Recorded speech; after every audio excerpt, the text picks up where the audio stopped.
Hoje é quinta-feira, mas estão todos com o olho aberto para o fim de semana. Estão todos de olho na última rodada da fase de classificação do Gauchão.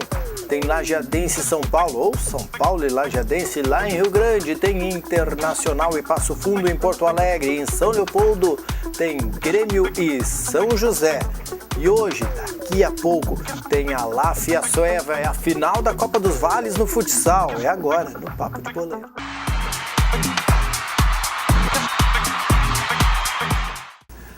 Como eu falei na abertura, hoje é quinta-feira, mas com uma cara de sexta-feira sem tamanho, né? A programação que a gente vai falar aqui é sobre os jogos do fim de semana, a última rodada da fase de classificação do Gauchão. Mas temos a rodada de quarta.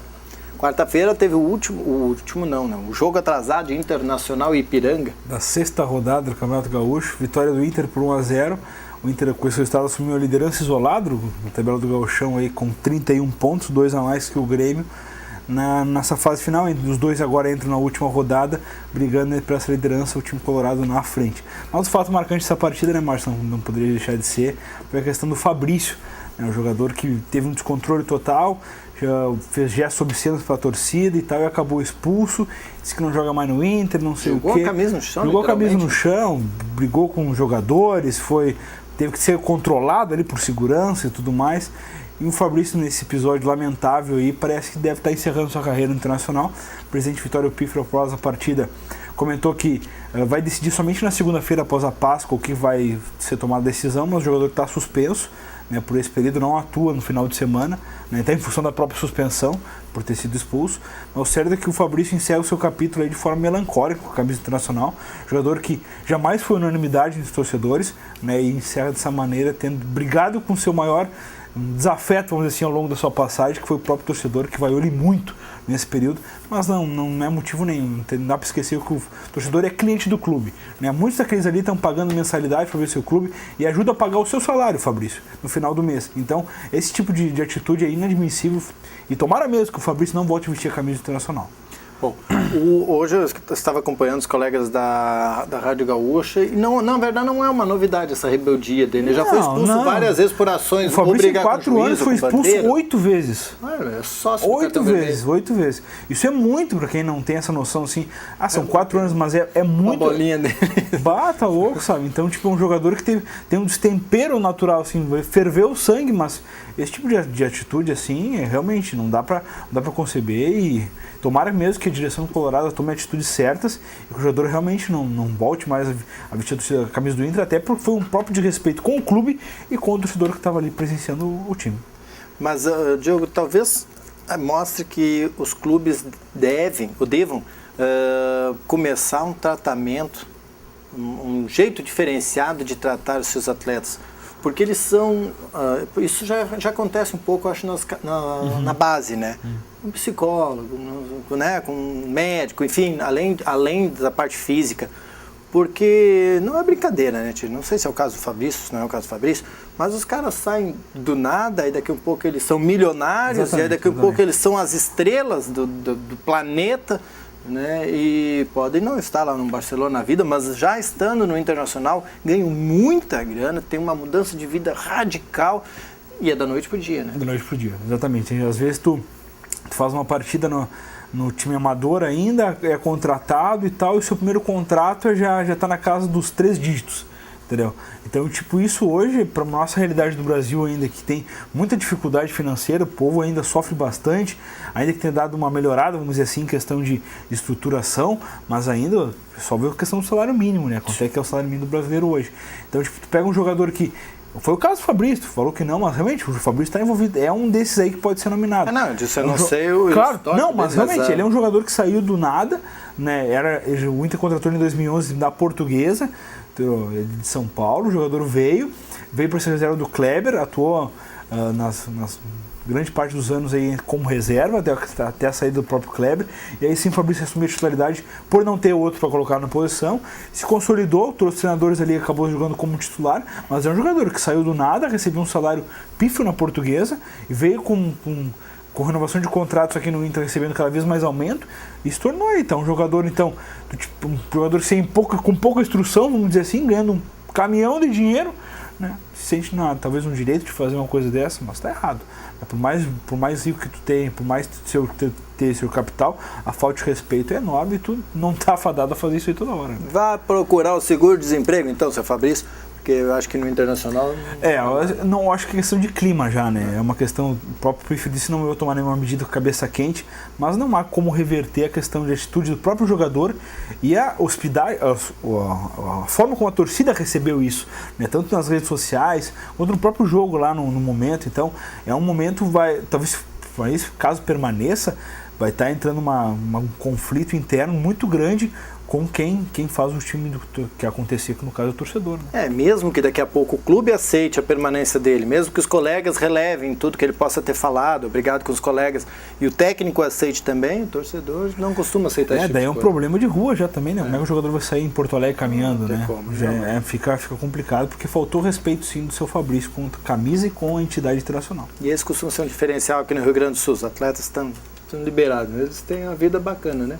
É verdade. Andar por aí, é verdade. A pessoa se jogasse no Corinthians, né? Se fizesse isso no Corinthians, talvez ele não... Né? Talvez não tivesse aí nem para contar a história. Isso aí. Bom, além de Internacional e Ipiranga, nesse jogo que deu a polêmica do Fabrício, nós tivemos ontem o primeiro jogo do Grêmio pela Copa do Brasil, nessa etapa, nesse ano, né? Lógico. O Grêmio já é quatro vezes campeão. 4 vezes campeão, busca o Penta esse ano. Isso aí. Então, o Grêmio buscando o Penta foi a Campina Grande, meteu 2-1 no Campinense, ou na Campinense, mas não conseguiu eliminar o time da Paraíba. É verdade. Estava ganhando de 1-0, acabou cedendo um empate num gol de pênalti, num pênalti que não existiu sobre o jogador da Campinense. O time da Paraíba empatou o jogo e depois o Grêmio ficou novamente à frente no marcador. 2-1 foi a vitória. Que ainda não qualifica o Grêmio diretamente, vai ter o jogo na Arena aqui. Até a gente colocou aqui marcado para dia 15. Agora na Arena, jogo de volta com o próprio Campinense. O Grêmio que encaminhou muito bem essa classificação e deve confirmar até com goleada o jogo de volta aqui em Porto Alegre.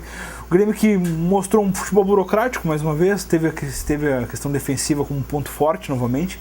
Essa defesa com o Pedro Jeromel e o Rodolfo realmente é muito sólida, né? Os atacantes estão se mostrando cada vez mais afoitos. Talvez o Yuri Mamute é uma alternativa que surge até o Brian Rodrigues, que não veio conseguindo, marcou o gol na sua primeira partida, depois não fez mais nada, né? O Yuri Mamute entrou, deu outra dinâmica ao ataque gremista, né? Tem o Christian Rodrigues ainda que está para entrar nessa equipe, que está cumprindo suspensão e ainda não conseguiu voltar de lesão.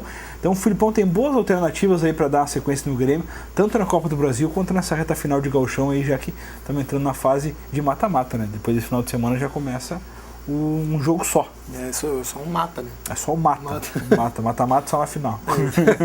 Bom, e o jogo do Internacional e Ipiranga, voltando, foi muito interessante, não só para o Internacional, que assumiu a liderança do Campeonato Gaúcho. Foi muito interessante para o Lajadense, que dá uma freada no Ipiranga, que mantém ali junto com o Lajadense, agora mais próximo do que nunca, né, jogador? Na verdade, eles estão igualados por pontos, né? O que separa o Ipiranga, Brasil de Pelotas e o próprio Lajadense é a questão dos critérios, né, Márcio? Hoje, por exemplo, o Ipiranga é o terceiro atrás do Grenal por ter uma vitória a mais. Tem 7 vitórias, o Brasil de Pelotas e o Lajadense tem 6. O Brasil sobre o Lajadense, a diferença está no saldo de gols, um gol a mais. Né?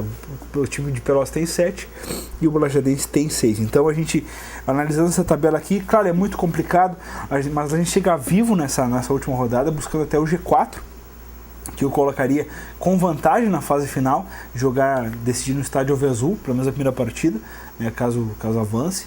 Né? Então essa é a vantagem, hoje é o quinto, enfrentaria o próprio Brasil de Pelotas nessa fase, só que o jogo seria lá em Pelotas. Né? Então se a gente conseguir reverter, em caso de vitória sobre o São Paulo lá em Rio Grande, que entra nessa rodada brigando contra o rebaixamento, contra o Caxias, que saiu vivo da penúltima rodada.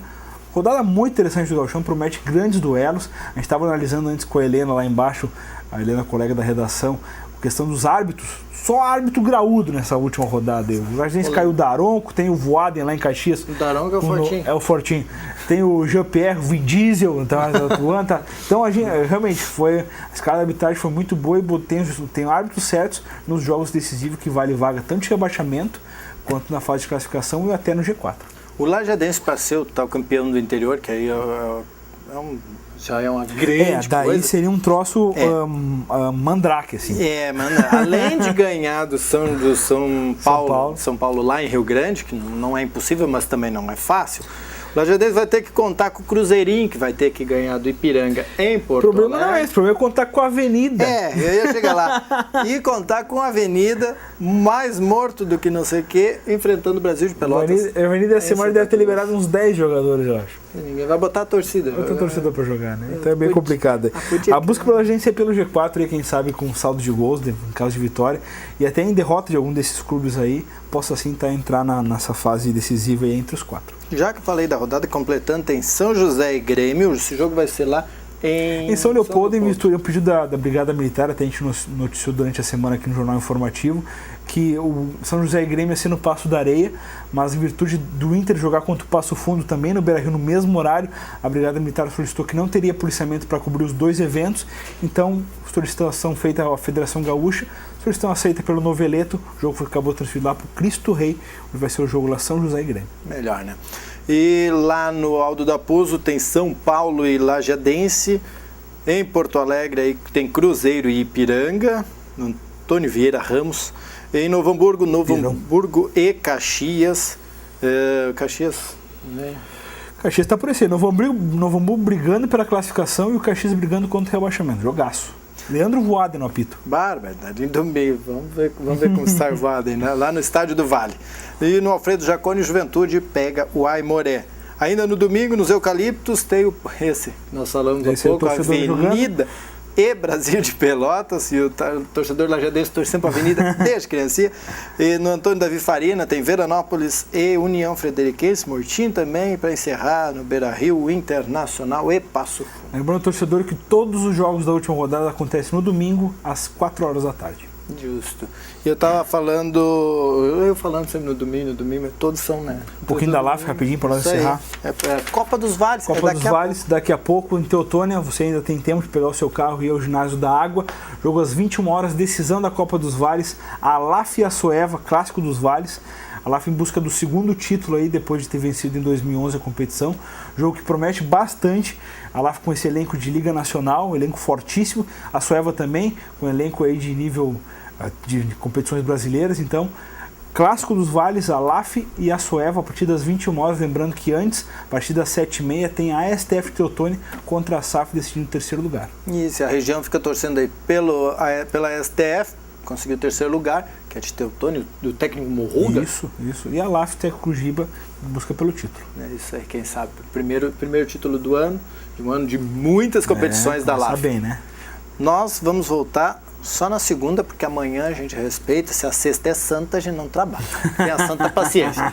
E voltamos então só na segunda-feira, depois do Redação Informativo, com a final da fase de classificação, Diogo. Vamos ver que se tem, quem sabe, com o título da LAF, né? Ou também, melhor ainda, né? Melhor ainda. Ficamos por aqui? É isso aí. Um abraço, bom peixe para todo mundo. É isso aí, excelente Páscoa para você. Se cuida na estrada e maneira chocolate, né, tia?